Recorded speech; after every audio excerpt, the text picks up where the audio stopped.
Hello friends, welcome to GK study. तो आज की इस वीडियो में हम बात करने वाले हैं क्लास फिफ्थ के बारे में, जो कि है आपकी related HP JOA IT exam 2020 से। आई होप आप सभी ने फॉर्म ऑलरेडी भर लिए होंगे और कोई भी आपका डाउट होगा इस एग्जाम से रिलेटेड तो वो भी क्लियर होगा। तो फंडामेंटल ऑफ कंप्यूटर्स का ये पार्ट सेकंड है और हम जो है इसमें डिटेल में वीडियो को डिस्कस करेंगे। पीडीएफ आपको अगर चाहिए तो आप डिस्क्रिप्शन को जो है वो चेकआउट कर सकते हैं। वहां पर मैंने पूरा डिटेल लिखी हुई है कि किस तरह से आप पीडीएफ को ज्वाइन करोगे।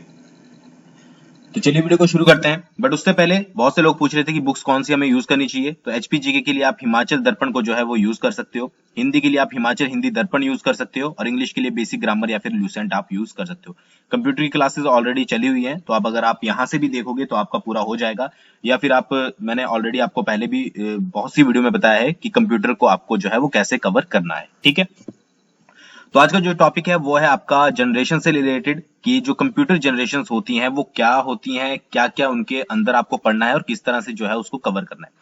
तो सबसे पहले व्हाट इज कंप्यूटर जनरेशंस। ठीक है, यहाँ पर वैसे तो कंप्लीट डिटेल में लिखा हुआ है, बट अगर सिंपल टर्म में बात करें कि जनरेशन क्या होती है, तो in terms of computer, computer की लैंग्वेज में अगर जनरेशन की बात करें तो जो कंप्यूटर टेक्नोलॉजी होती है, ठीक है, उसमें किसी भी तरह के चेंज को जो है वो आपका कंप्यूटर जनरेशन कहा जाता है। ठीक है, सिंपल सी क्या है कि मान लीजिए आपने अभी कोई कंप्यूटर यूज किया, ठीक है, और उसके बाद उसमें चेंजेस करके जो है आपने कुछ समय बाद जो है वो दूसरा कंप्यूटर यूज किया, तो उसको आपका बोला जाता है जनरेशन। ये सिंपल लैंग्वेज में है, बाकी आप जो है वो यहाँ पर रीड कर सकते हैं।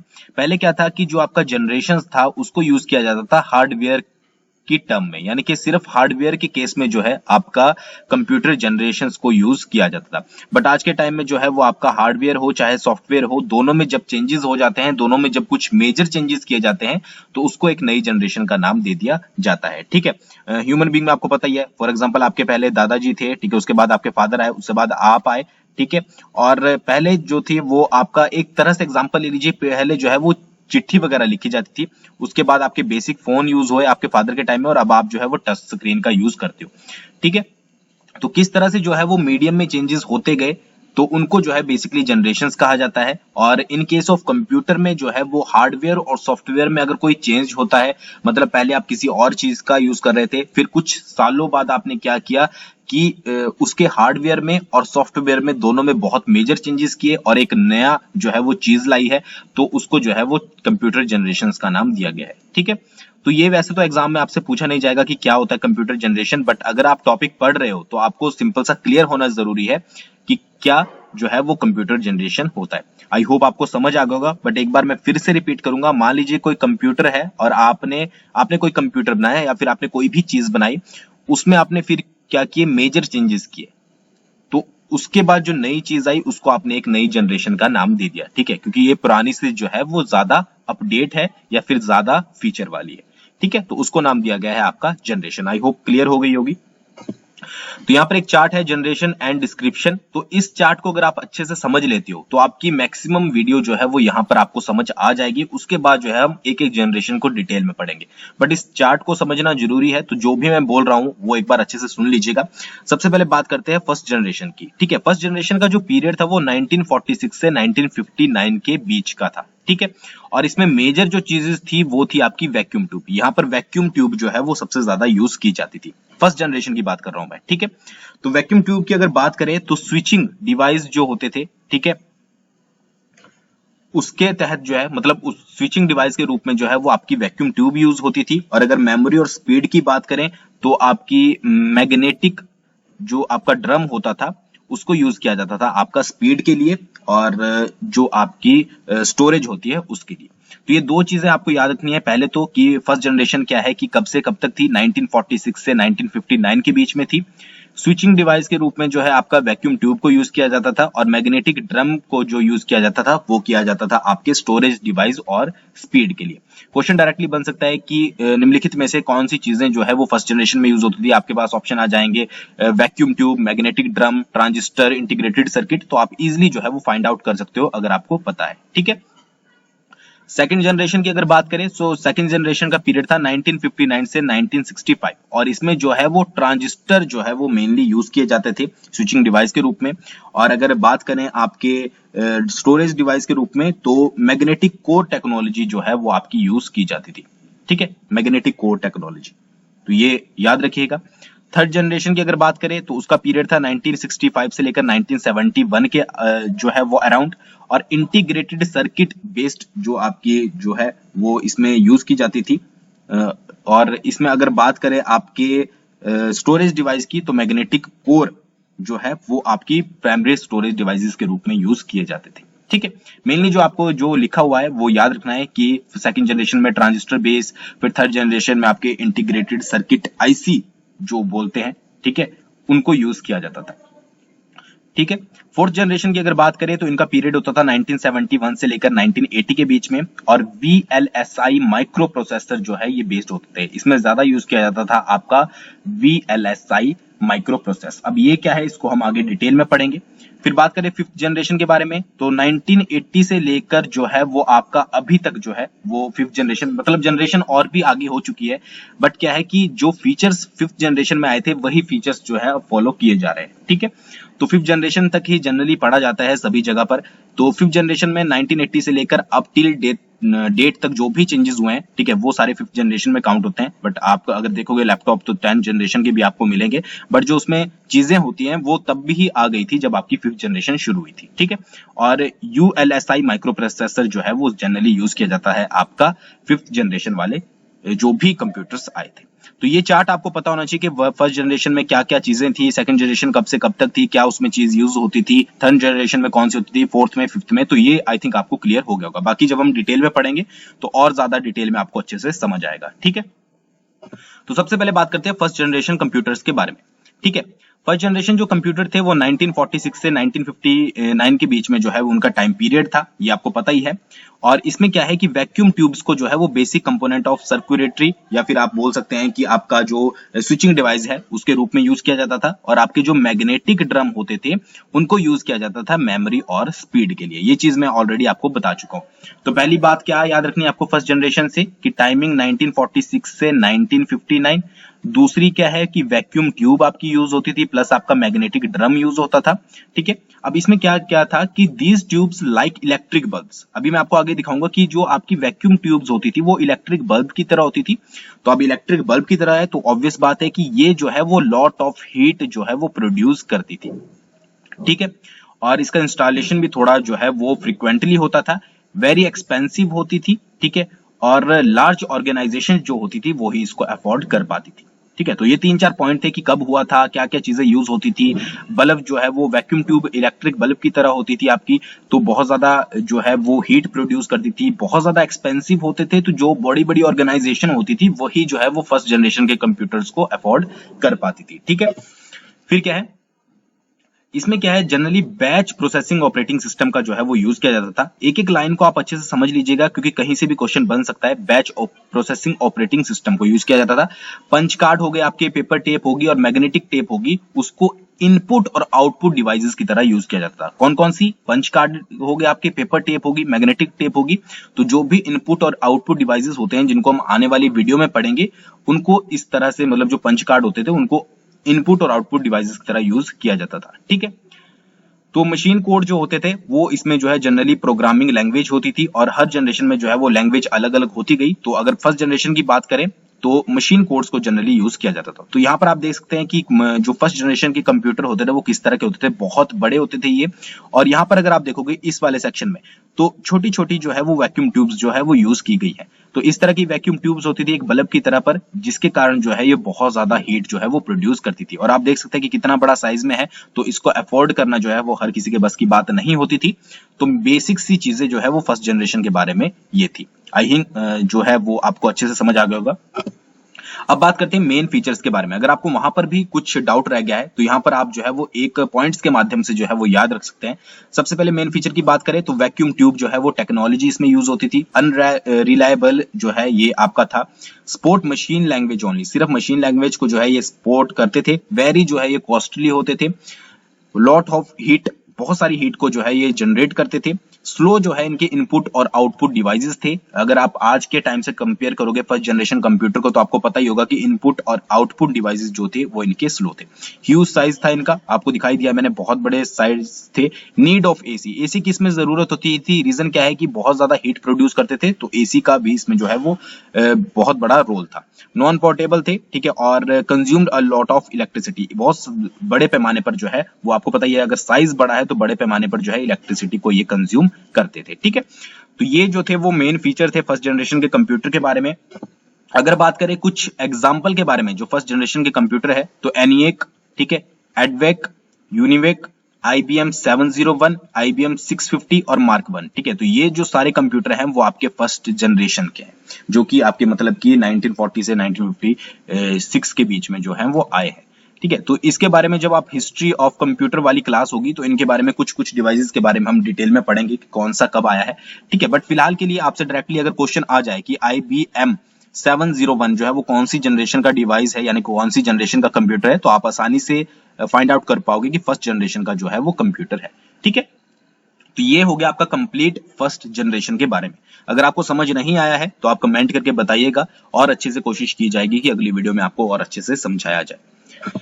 नेक्स्ट की बात करते हैं सेकंड जनरेशन कंप्यूटर। अब फर्स्ट जनरेशन तो हो गई आपकी, ठीक है, उसमें कुछ प्रॉब्लम्स थी, कुछ चीजें थी जिनको चेंज किया गया और कंप्यूटर का जो अगला लेवल आया उसको बोला गया आपका सेकंड जनरेशन। सेकंड जनरेशन 1959 से लेकर 1965 के बीच में थी।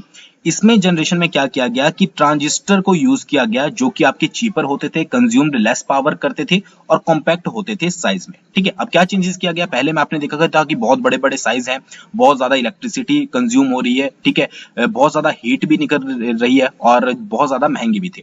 तो अब क्या किया गया, जब ट्रांजिस्टर को इसमें सेकंड जनरेशन में यूज किया गया तो उनका साइज भी कम हो गया, ठीक है, लेस पावर भी मतलब कंज्यूम करते थे, इलेक्ट्रिसिटी भी उन्होंने कम खर्च करना शुरू कर दिया और वो सस्ते भी हो गए, ठीक है। फिर क्या है कि मोर रिलायबल भी हो गए और faster than the first generation machine made of vacuum tubes. जो आपकी फर्स्ट जनरेशन की कंप्यूटर्स थे उनसे बहुत ज्यादा जो है वो फास्टर भी हो गए, क्योंकि अब जो है वो वैक्यूम ट्यूब को उसमें से निकाल दिया गया था, ठीक है। In this generation magnetic cores were used as the primary memory. जो मैग्नेटिक कोर होती थी आपकी, उसको प्राइमरी मेमोरी के तौर पर जो है वो यूज किया जाता था, और मैग्नेटिक टेप और मैग्नेटिक डिस्क को जो है वो सेकेंडरी स्टोरेज डिवाइसेस के रूप में जो है वो यूज किया जाता था। ये इंपॉर्टेंट पॉइंट है, याद रखिएगा। जो आपकी मैग्नेटिक कोर होती थी उसको आपको यूज किया जाता था प्राइमरी मेमोरी के तौर पर, और जो मैग्नेटिक आपकी टेप होती थी प्लस आपकी मैग्नेटिक डिस्क होती थी उसको यूज किया जाता था आपका सेकेंडरी स्टोरेज डिवाइस के तौर पर, ठीक है जी। अगर बात करें सेकंड जनरेशन की, तो assembly language and high level programming language like आपकी फोर्ट्रैन और कोबोल, ये जो है वो यूज की जाती थी। मोस्ट इंपॉर्टेंट पॉइंट है कि कौन कौन सी लैंग्वेज जो है वो सेकंड जनरेशन में यूज की जाती थी, तो फोर्ट्रैन और जो आपकी कोबोल होती थी, ठीक है, वो आपकी यूज की जाती थी सेकंड जनरेशन कंप्यूटर्स में। तो ये चीज आपको जो है वो याद रखनी है। और जो कंप्यूटर होते थे वो batch processing and multi programming operating system पर जो है वो वर्क करते थे। तो हर एक लाइन जो है वो बहुत ज्यादा इंपॉर्टेंट है, ऐसा मत सोचिएगा कि कोई भी लाइन इंपॉर्टेंट नहीं है। डायरेक्ट आपके पास क्वेश्चन आ सकता है कि फोर्ट्रैन जो है वो निम्नलिखित में से क्या है, एक सॉफ्टवेयर है, एक जो है वो आपका वायरस है, एक लैंग्वेज है, या इनमें से कोई नहीं। तो अगर आपने पढ़ा है अच्छे से तो आप आंसर लगाओगे कि एक टाइप की लैंग्वेज है, ठीक है। तो ये हो गया सेकंड जनरेशन के कंप्यूटर के बारे में। यहाँ पर आप देख सकते हैं कि जो है वो आपका ट्रांजिस्टर कंप्यूटर इस टाइप के होते थे, और ये होता था आपका ट्रांजिस्टर। यहाँ पर देख सकते हैं कि किस तरह के ट्रांजिस्टर होते थे, और साइज यहाँ पर देख सकते हैं कि पहला जो साइज था वो बहुत ज्यादा बड़ा था, और उसके मुकाबले में अगर आप इसको देखोगे तो ये जो है वो थोड़ा छोटा था, ठीक है। अब बात कर लेते हैं मेन फीचर्स के बारे में, यानी कि अगर आपको पूरा लिखा हुआ वो समझ नहीं आया तो आप ये मेन फीचर्स भी याद रख सकते हैं। सबसे पहला use of transistor, most important point है कि ट्रांजिस्टर का यूज किया जाता था। फिर क्या है कि रिलायबल होते थे comparison of first generation computer में, आसानी होती थी इनको चलाने में। स्मॉलर इनका साइज था फर्स्ट जनरेशन के कंप्यूटर्स के जो अगर कंपैरिजन करें, लेस हीट जो है ये जनरेट करते थे अगर बात करें in comparison of first generation computer, ठीक है। लेस इलेक्ट्रिसिटी ये कंज्यूम करते थे, फास्टर थे आपके जो फर्स्ट जनरेशन के कंप्यूटर थे उनसे, वेरी जो है वो थोड़े कॉस्टली थे ये भी, बट अगर बात करें in case of first generation की तो उनसे कम कॉस्टली थे। एसी इसमें भी रिक्वायर्ड होता था, और ये मशीन और असेंबली लैंग्वेज को जो है वो सपोर्ट करते थे। तो ये थे कुछ आपके मेन फीचर जो कि आपको पता होना चाहिए सेकंड जनरेशन के बारे में। अब बात कर लेते हैं एग्जांपल सेकंड जनरेशन की, तो IBM 1620, IBM 7094, CDC 1604, CDC 3600 और यूनिवेक 1108। तो ये कुछ एग्जांपल है, इसके अलावा भी बहुत सारे एग्जांपल होते हैं, बट ये कुछ इंपॉर्टेंट एग्जांपल है जो कि आपके आते हैं सेकंड जनरेशन में कंप्यूटर की। तो ये 2 जनरेशन आपकी हो चुकी हैं। आई होप आपको समझ आ गया होगा अच्छे से कि क्या क्या इसके बारे में आपको पढ़ना है। चलते हैं हम थर्ड जनरेशन के बारे में। अब जब फर्स्ट और सेकंड हो गई आपकी जनरेशन, तो उसमें भी सेकंड में भी थोड़ी कमियां उनको दिखी और उसको भी चेंजेस करके जो है वो थर्ड जनरेशन की तरफ जो है वो आया गया। और इसका जो टाइम पीरियड था वो था 1965 से 1971 का। ठीक है, अब इसमें क्या किया गया कि इंटीग्रेटेड सर्किट यानी कि आईसी, जो सुना होगा आपने आईसी चिप वगैरह, उसको जो है वो जनरली यूज किया गया आपका थर्ड जनरेशन के कंप्यूटर में। ठीक है, ट्रांजिस्टर की जगह ट्रांजिस्टर को भी रिप्लेस कर दिया गया, इंटीग्रेटेड सर्किट लगाए गए। A single IC has many transistor, जो आपकी सिंगल आईसी होती थी उसमें बहुत सारे ट्रांजिस्टर होते थे। ठीक है, रजिस्टर्स होते थे, कैपेसिटर होते थे। ठीक है, और एसोसिएटेड उसमें सर्किटरी होती थी। The IC was invented by Jack Kilby, ये भी आप याद रख सकते हैं कि जो आईसी को इन्वेंट किया गया था, क्योंकि इंपॉर्टेंट है, थर्ड जनरेशन में मेन रोल था इनका। तो इसको किसके द्वारा इन्वेंट किया गया था? वो किया गया था आपका जैक किलबाय के द्वारा।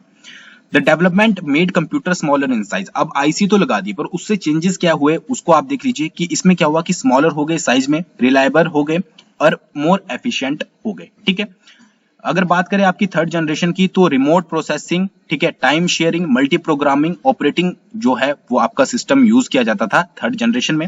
हाई लेवल लैंग्वेज जैसे कि फोर्टन 2, ठीक है, और आपकी फोर्टन सेकंड से लेकर 4 के बीच में कोबोल, पास्कल, पीएलआई, ठीक है, बेसिक, एल्गोल 68, ये लैंग्वेजेस जो है वो आपकी यूज की जाती थी थर्ड जनरेशन में।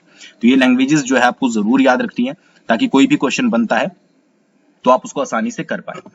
तो ये इस टाइप के जो है आप देख सकते हैं कि फर्स्ट और सेकंड के अगर आप मुकाबले देखोगे, ठीक है, किस तरह से साइज को जो है वो रिड्यूस किया गया था, तो ये आपका थर्ड जनरेशन के कंप्यूटर होते थे जिसमें यूज किए जाते थे आपकी आईसीज वगैरह।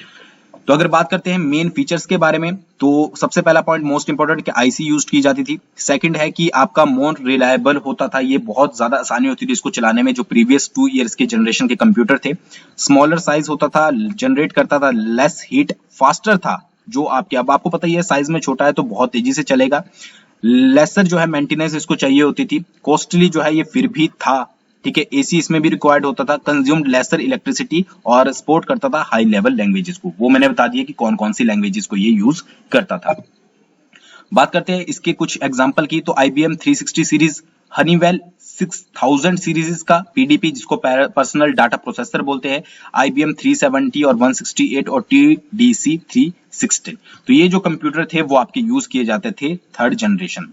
तो आई होप आपको थर्ड जनरेशन भी क्लियर हो गई होगी कि किस तरह से थर्ड जनरेशन को यूज किया जाता था। ठीक है, उसके बाद अब चलते हैं हम थोड़ी सी आगे और पहुंच जाते हैं फोर्थ जनरेशन के ऊपर कि फोर्थ जनरेशन जो है वो क्या क्या चेंजेस उसमें किए गए।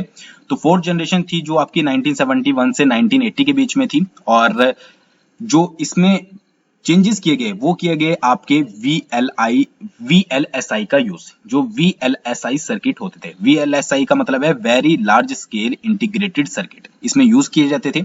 इसमें लगभग अगर VLSI की बात करें तो इसमें 5000 से ज्यादा ट्रांजिस्टर होते थे, और जो है वो और बहुत सारी चीजें भी जो है इसमें ऐड की जाती थी।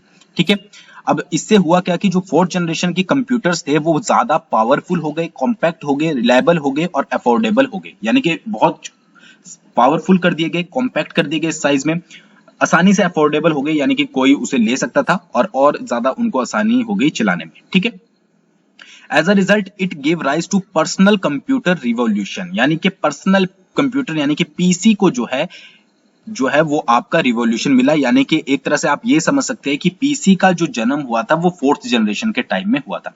इन this generation time sharing, real time network, distributed operating system जो है वो यूज किए जाते थे, और all the high level languages like C++, डिबेस, ETC जो है इसमें आपकी यूज की जाती थी। ठीक है, तो ये चीजें जो है आपको पता होनी चाहिए। और एक मोस्ट इंपोर्टेंट पॉइंट है पर्सनल कंप्यूटर से रिलेटेड, वो आपको पता होना चाहिए कि पर्सनल कंप्यूटर को जो हुआ था, मतलब अराइज हुआ था, वो हुआ था आपका फोर्थ जनरेशन में। किस कारण? जो ये आपका अफोर्डेबल हुए थे कंप्यूटर आपके VLSI को यूज करने के ऊपर। जो VLSI जो है वो यूज किया था, very large scale integrated circuit, उसके बाद उसकी वजह से हुआ क्या कि अफोर्डेबल हो गए आपके कंप्यूटर, और उसको फिर क्या है कि हर कोई लेने लगा, जिससे पर्सनल कंप्यूटर रिवॉल्यूशन जो है वो आया, ताकि मतलब हर कोई जो है वो कंप्यूटर रख सके अपने पास। तो इस तरह के होते थे आपके जो फोर्थ जनरेशन के कंप्यूटर्स होते थे। और अगर बात करें मेन फीचर की, तो सबसे पहले VLSI टेक्नोलॉजी यूज की जाती थी। वेरी चीप होते थे, ठीक है। अब चीप है तो हर कोई ले पाएगा, जिसके कारण जो है पर्सनल कंप्यूटर पीसी जो है हर कोई रखता था। पोर्टेबल थे और रिलायबल थे। यूज ऑफ पीसीज शुरू हुआ, वेरी स्मॉल साइज थे। पाइपलाइन प्रोसेसिंग होती थी, नो एसी रिक्वायर्ड, कोई भी इसमें ऐसा रिक्वायर्ड नहीं होता था। Concept of internet was introduced, ठीक है। तो ये इंपॉर्टेंट है, वेरी वेरी इंपॉर्टेंट कि कंसेप्ट ऑफ इंटरनेट, वैसे तो इंटरनेट जब हम पढ़ेंगे तब भी इसको कवर करेंगे, बट जो कंसेप्ट ऑफ इंटरनेट था वो आपका फोर्थ जनरेशन से जो है वो आया था। Great development in the field of network के फील्ड में जो है वो ग्रेट डेवलपमेंट की गई और कंप्यूटर्स बिकेम इजीली अवेलेबल, ठीक है। जो कंप्यूटर है वो आसानी से अब मिलने लगे। पहले क्या होता था कि उनको हर कोई अफोर्ड नहीं कर पाता था, बट अब जो है जैसे जैसे कॉम्पैक्ट साइज हुआ, जैसे जैसे VLSI टेक्नोलॉजी को यूज किया गया, सभी के लिए ये आसान हो गया कि वो एक कंप्यूटर ले सके, ठीक है। कुछ आसान एग्जाम्पल इसके, स्टार 1000 PDP सेकेंड, क्रे या CRAY1 जो है वो सुपर कंप्यूटर था, ठीक है। फिर CRAY XMP सुपर कंप्यूटर था और DEC 10 जो है वो इसके कुछ एग्जांपल है, ठीक है। बाकी जब हम कुछ और एग्जांपल मुझे मिलेंगे तो मैं आपसे जरूर शेयर करूंगा, बट जितने अभी थे मेरे पास मैंने आपके साथ शेयर किए। तो ये था फोर्थ जनरेशन। तो अब बढ़ते हैं आपके फिफ्थ जनरेशन के ऊपर। तो फिफ्थ जनरेशन की अगर बात करें तो 1980 से लेकर टिल डेट के बीच में, यानी कि जो भी चेंजेस हुए हैं, यानी कि अब आप अभी भी जो भी आप फीचर्स यूज कर रहे हो कंप्यूटर वगैरह में या जिस टाइप के कंप्यूटर यूज कर रहे हो, वो आए थे आपके फिफ्थ जनरेशन में, ठीक है। तो in the fifth generation VLSI technology became ULSI, ठीक है। जो आपकी VLSI टेक्नोलॉजी यूज हो रही थी उसको कन्वर्ट किया गया ULSI में, यानी कि ultra large scale integration technology, ठीक है। अब इसमें क्या हुआ कि इसका रिजल्ट क्या निकला कि प्रोडक्शन हुई आपकी माइक्रो प्रोसेसर चिप्स की, जिसमें 10 मिलियन इलेक्ट्रॉनिक कंपोनेंट होते थे, ठीक है। अब बहुत ज्यादा जो है वो ये टेक्नोलॉजी को बढ़ाया गया। तो this generation is based on parallel processing hardware and AI। जो ये आपकी फिफ्थ जनरेशन आई थी, आर्टिफिशियल इंटेलिजेंस आपने सुना होगा, तो इसका जो आपका जो कमिंग हुई थी, यानी कि इसकी जो इंट्रो हुई थी वो हुई थी आपकी फिफ्थ जनरेशन में AI की, ठीक है। तो ये क्वेश्चन आपसे बन सकता है। और पैरेलल प्रोसेसिंग हार्डवेयर पे जो है ये डिपेंड करते थे। AI is an emerging branch in computer science which interpreted the means and method of making computers think like human beings, ठीक है। AI आपको पता ही है कि क्या होता है, कि जो कंप्यूटर होता है वो ह्यूमन बींग की तरह सोच सके, आर्टिफिशियल इंटेलिजेंस हो सके, ठीक है। तो वो इंट्रोड्यूस किया गया था आपका फिफ्थ जनरेशन में, ठीक है। हाई लेवल लैंग्वेजेस जैसे कि C++, जावा, .NET जो है वो इस जनरेशन में यूज की गई। उसके बाद जो है वो आज तक ये चली आ रही है, आप इनको पढ़ते भी हो। बात करते हैं अगर किस टाइप के लगते थे, तो ये जो है वो आपके सिस्टम जितने भी आप यूज करते हो, लैपटॉप जितने भी यूज करते हो, वो सारे आपके फिफ्थ जनरेशन में जो है वो आए थे। AI की अगर बात करें क्या क्या इंक्लूड करता है AI, तो robotics, neural networks, game playing, ठीक है, development of expert system to make decision in real life situation और natural language understanding and generation. ये सभी किसके अंडर आते हैं, आपके AI के आर्टिफिशियल इंटेलिजेंस के अंडर आते हैं, ठीक है। उसके बाद मेन फीचर की अगर बात करें, जो आपकी ये फोर्थ नहीं है, ये फिफ्थ जनरेशन है। जो मेन फीचर है आपके फिफ्थ जनरेशन के वो क्या क्या थे, तो ULSI टेक्नोलॉजी इसमें यूज होती थी, ठीक है। डेवलपमेंट हुई ट्रू आर्टिफिशियल इंटेलिजेंस की, AI की डेवलपमेंट जो आपकी हुई थी वो हुई थी आपकी फिफ्थ जनरेशन में। नेचुरल लैंग्वेज प्रोसेसिंग की डेवलपमेंट कहां पर हुई, वो भी फिफ्थ जो है वो आपकी जनरेशन में हुई। पैरेलल प्रोसेसिंग की जो है वो उसमें एडवांसमेंट हुई और सुपर कंडक्टर टेक्नोलॉजी में भी जो है वो एडवांसमेंट की गई। उसके बाद क्या हुआ कि जो ये फिफ्थ जनरेशन के कंप्यूटर थे वो मोर यूजर फ्रेंडली इंटरफेस था इनका, और बहुत ज्यादा इसमें जो है वो मल्टीमीडिया फीचर्स थे, ठीक है। वेरी पावरफुल कंप्यूटर थे और जो है कंपैक्ट भी थी साइज में, साथ ही साथ जो है वो चीपर रेट्स में ये मिलते थे। तो अब जो है वो हर किसी के लिए ये पॉसिबल था कि वो अपना कंप्यूटर जो है वो ले सके फिफ्थ जनरेशन के बाद। कुछ एग्जांपल, डेस्कटॉप आप यूज करते हो, ठीक है, लैपटॉप आप यूज करते हो, नोटबुक आप यूज करते हो, अल्ट्रा बुक आप यूज करते हो और क्रोम बुक आप यूज करते हो। ये सभी जो एग्जांपल हैं वो हैं आपके फिफ्थ जनरेशन के कंप्यूटर के। इसलिए इससे आगे जो है वो जनरेशन को रीड नहीं किया जाता है, क्योंकि फिफ्थ जनरेशन के बाद जो चेंजेस हुए थे वो आप अभी तक देखते हो। तो आई होप आपको आज की वीडियो पसंद आई होगी। आज की वीडियो में इतना ही। 5 जनरेशन जो हैं वो अच्छे से आपको समझ आ गई होंगी, और अगर कोई भी आपको डाउट है तो आप कमेंट करके जो है वो पूछ सकते हैं। बाकी PDF के लिए आप डिस्क्रिप्शन चेक कर लीजिएगा, उसके बाद जो है वो PDF को ले लीजिएगा। Thanks for watching. बहुत जल्दी मिलेंगे नेक्स्ट वीडियो के साथ।